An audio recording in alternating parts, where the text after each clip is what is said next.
I'm Danny Brown, and you're listening to 1 Minute Podcast Tips, the show that helps you be a better podcaster in just a minute a week.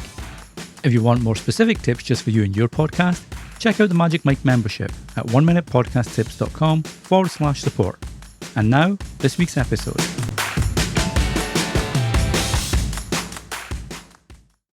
Hey, Danny here from 1 Minute Podcast Tips. This Friday, December 8, 1 Minute Podcast Tips turns 1. And to celebrate, I'm having a special episode with some of my favourite podcasters sharing their own 1 Minute Podcast Tips. There'll be both a video and audio version, so be sure to check it out this Friday, either on your favourite podcast app or on YouTube at 1minutepodcasttips.com/YouTube. Now, this week's episode. When it comes to the listener experience for your podcast, obviously the quality of your audio is key. And I spoke before in episode 44 about how to improve the quality of your audio before you actually start recording.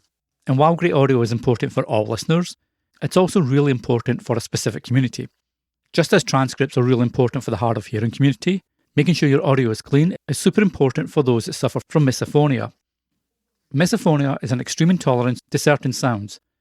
Now, most often these are ones that come from the nose, throat or mouth, which include chewing, coughing, sniffling or lip smacking. Now, it's that last one that's relevant for podcasting.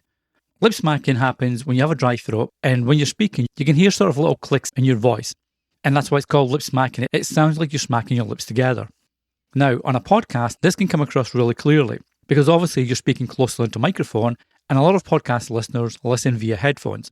And the problem with misophonia, it causes really bad reactions for people that suffer from it.